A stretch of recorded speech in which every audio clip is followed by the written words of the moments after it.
cher Edouard, chers camarades et les autres.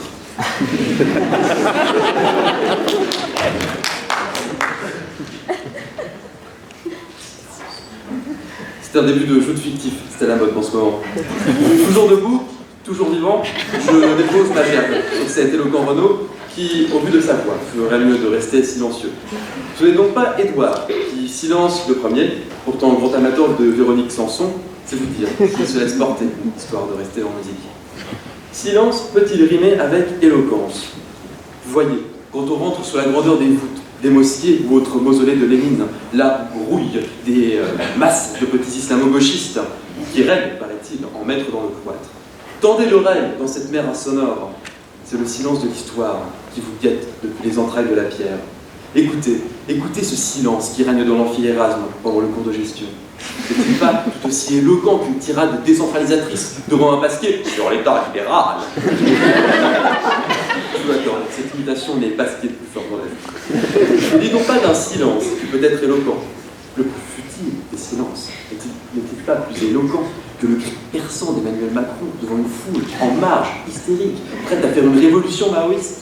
Bon, ne mélangeons pas tout, et comme on y est, parlons aussi de Nathalie Arthaud, qui, à la fin de ses meetings, chante toujours l'international avec son parti, et hello, Kans, mais reste toujours passée sous silence. Aussi, parfois, disons-le, ça fait beaucoup de peine d'écouter Marie-Inée, le silence éloquent de l'obscurité. Mais regardez, ouvrez vos oreilles, méfiez-vous de ces vendeurs de tapis et de sonotones qui vous rabâchent sans cesse que silence et éloquence vont sans balance, qui affirment que nous ne sommes pas des rimeurs à gages pour aligner en un passage quelques sonorités éculées et faire vibrer les tympans d'une poignée d'étudiants. Vous allez écouter Édouard, écoutez-le, écoutez-le, derrière ce petit visage placide qui ne dit pas son nom de terrible bolchevique. Un nom, mon ami, c'est de faire battre le cœur à gauche, c'est pour mieux passer l'arme à droite et vous avoir par la ruse. À n'en pas douter, sa joute sera ponctuée de petits silences perfides et malicieux pour mieux glisser dans vos oreilles ce terrible mensonge, que le silence ne rime pas avec éloquence. Non. Non, ne vous y fiez pas. Silence peut rimer avec éloquence. Ils peuvent, non seulement ils peuvent rimer, mais ils peuvent s'accorder et former la plus subtile des harmonies, la note absolue. Dans un monde où il faut faire du bruit pour prouver son existence, le silence doit retrouver ses lettres de noblesse. Alors toi, plus moi, et tous ceux qui le veulent, vous pouvez le faire gagner, parce que c'est votre projet. Non. J'en ai plus. Alors, bah oui, parce que quand on est fier d'être banquier le soir sur TF1, on devrait savoir que si la parole est d'argent, le silence est d'or. L'éloquence du silence.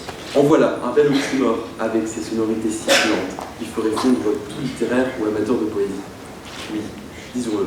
Parfois, le silence est plus éloquent que la parole, et les émotions passent mieux dans une phrase sans mots que dans une phrase de 120 mots sans sens. Et puis, l'éloquence, c'est une machine de guerre qui se met en marche, chère aux tribuns de la Grèce antique, époque où Sisyoplite se défendait toujours avec leur silence. À l'IEP, nous n'avons pas de lanceurs d'alerte, mais des silenceurs d'alarme à incendie. Et cette joute n'aurait pas d'intérêt sans évoquer nos centristes vénères et libéraux du cuir, qui devraient noter que si le silence est l'éloquence, alors il faudrait continuer à se taire. Je vais terminer comme j'ai commencé, ou je commence comme je termine, car si on peut être éloquent sans silence, bien triste, et que l'on joute sans chute.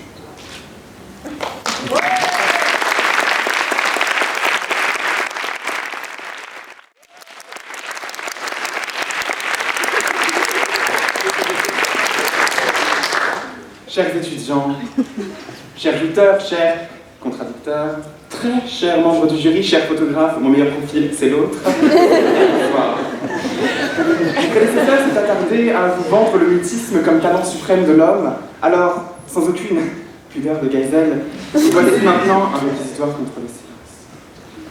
Je suis outragé par la question qui m'est posée. Je ne vous cache pas ma circonspection vis-à-vis du chapitre, qui a osé émettre l'hypothèse d'une possible convergence entre le silence et l'éloquence. À l'instar de cette habitante du 16e arrondissement, je trouve contre nature. Quelle idée est funeste en musique d'esprit. Ne valide pas le silence et la sanctuarisation de la bien-pensance? Taisez-vous pour ne brusquer personne. Vous brillerez par vos demi-positions, vos brins de posture. Et tandis que certains s'abaisseront au mutisme, en espérant être salués pour leur courage, je choisis les mots, des mots assumés. Oui, je trouve que Benoît Hamon est un homme séduisant, surtout lorsqu'il porte ses lunettes.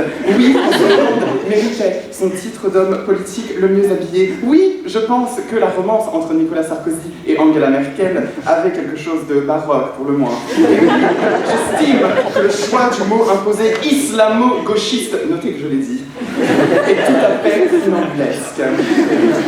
Je suis un homme de gauche, je crois profondément en l'éloquence de la rue. Celle qui criera toujours pour ses libertés, celle qui se refusera jamais au silence face aux capitalistes oppresseurs, aux imperméables grands patrons. Face à eux, qui ne nous prêtent qu'une oreille sourde, comment croire une seule seconde que le silence assurera notre salut? Nous ne pouvons au contraire que crier plus fort nos revendications. Je suis de ceux qui frémissent sous le bourdonnement des foules qui tressaillent à l'entente des chants révolutionnaires. La révolte muette de Nuit debout aura été le mai 68 des timides, réduite à un silence dont elle était elle-même responsable. Et à vous, chers étudiants de Sciences Po, pensez-y, que serait un crit sans cri? Le crit, c'est demain, et personne dans cet auditoire n'oserait à cette heure-ci méconnaître les chants qui galvaniseront le trajet. Au contraire, trêve de plaisanterie, j'abhorre le silence. Le silence institutionnalisé qui a entouré les campagnes des petits candidats, Jean Lassalle et comble ce soir, en tête. Ce silence-là n'est-il pas odieux? Un silence imposé, calculé, de sorte qu'en aucune façon nous ne puissions y trouver une seule quête. Il bâillonne les dissidents, tandis que les puissants vocifèrent dans leur tintamarresque confort. Si tu parles, tu meurs. Si tu te tais, tu meurs. Alors parle et meurs, écrivait le poète turc Nazım Hikmet sous le régime soviétique. Nous avons ici le privilège de pouvoir nous exprimer sans crainte. Insouciants, nous tenons la parole libre pour acquise, fondamentale, quasi inhérente à la condition humaine. Mais lorsque pour beaucoup le silence s'avère être l'état de nature, la malheureuse habitude, le triste quotidien, la prise de parole devient un acte militant. Partout dans le monde où l'être humain est bridé, rabaissé, humilié, la parole seule et non le silence constitue alors la plus grande preuve de courage. Je ne suis pas de ceux qui croient que la bravitude se tait, n'en déplaise à Ségolène Royal, qu'un regard contemplatif, la bouche fermée, la respiration tranquille, puissent incarner mieux qu'une succession de syllabes habilement prononcées, la plus grande, la prestigieuse éloquence. L'être humain s'accomplit en philosophant, en disant, en créant de toutes pièces des mécanismes syntaxiques qui, placés les uns à la suite des autres, constituent la plus grande force de notre espèce, celle de disposer d'une quantité interminable de ressources pour dire et redire la beauté des choses. L'éloquence est l'art de toucher, de persuader. Voilà pourquoi elle n'est qu'image forte et naturelle, que sentiment pathétique, que raisonnement frappant, qu'expression vive, que trait enflammé qu'elle jette dans l'âme de ses auditeurs. Il semble qu'elle seule connaît les ressorts qui peuvent nous ébranler, nous émouvoir. Toutes les passions sont entre ses mains. Elle les irrite et les apaise.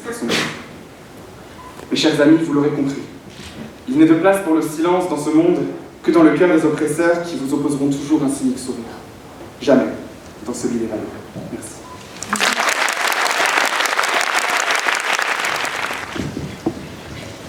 Si l'éloquence est le verbe, le silence est-il le vide? Et qui juge du vide du silence?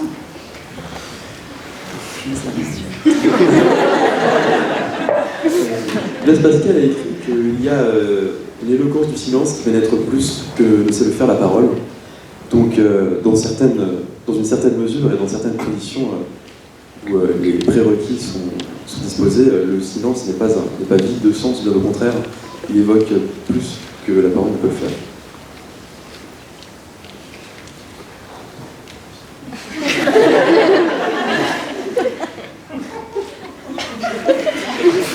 Alors là, vous restez silencieux alors que vous avez défendu la parole pendant toute votre intervention. Je tiens à dire qu'il est extrêmement difficile de plaider contre son propre point de vue. Mais cette joute a fini par me convaincre moi-même de ce que je disais, et je pense qu'après tout, c'est le plus important.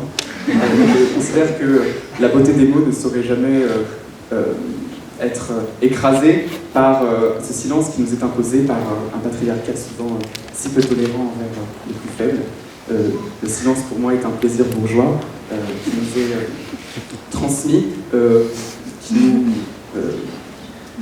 prend le dessus sur nous, et je considère que les seuls capables de l'évaluer, c'est ceux sur quoi porte votre question. sont ceux qui le subissent.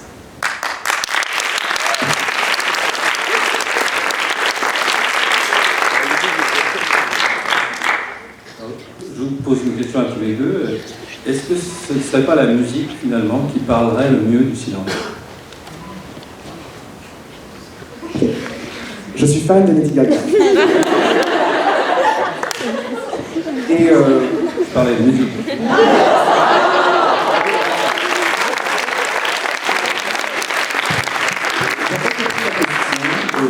cette réponse était bien sûr une boutade. Je pense que, encore une fois, la musique est souvent présente pour, en tout cas dans mon cas, remédier à l'insupportabilité du silence, parce que lorsqu'il n'y a plus de bruit le soir dans son appartement, seul dans son lit, eh bien, le simple petit écouteur nous détourne alors du monstre qui se cache sous le lit ou derrière le rideau, comme l'araignée qui s'y est glissée hier soir. Je pense que cette douce musique qui, là encore, nous libère, eh bien, c'est... non pas elle parle du silence, mais je pense qu'elle le contrecarre et d'une manière l'incarne aussi. Elle en fait le lien, en tout cas, entre nous et lui. Je pense que le silence, effectivement, est intrinsèquement lié à la musique, et tout le sens de la musique est là, et de savoir construire entre les notes et au sein des portées, de mettre des espaces de pause, de silence, et sans silence, il n'y a plus de musique, il n'y a plus de beauté du monde, et le silence est là pour rappeler sa beauté en lui-même, mais aussi la beauté du bruit, de la musique, du son, de la voix, et sans silence, il n'y a plus de... Si on vit dans un bruit incessant, comme c'est très bien le faire, contradicteur, on ne sait plus faire grand-chose au final. Moi, j'ai vu le film de Scorsese récemment qui s'appelle Silence, où le silence de Dieu est omniprésent. Et est-ce que pour vous, ce silence-là est éloquent? Est-ce qu'il veut dire quelque chose? Le silence de Dieu, il n'est jamais silencieux, on l'entend dans sa tête. Et je pense que à quiconque peut l'entendre, eh bien, il n'est jamais totalement seul, et on ne peut pas appeler ça un silence. Désolé pas parce que ça ne nous touche pas. Merci madame. C'est vrai qu'on ne l'entend pas, que ça n'arrive pas aux autres, et je pense qu'il ne faut pas se fermer à ce qui nous semble étranger. Soyons très pragmatiques, Dieu n'existe pas pour ceux qui en doutaient. Mais justement, le silence de Dieu n'est que le fruit de la surdité des fidèles. Le vrai silence, c'est celui qui trône dans les églises, dans les abbatiales, dans les chapelles. Et c'est ce silence-là, justement, qui fait toute la mysticité de la religion.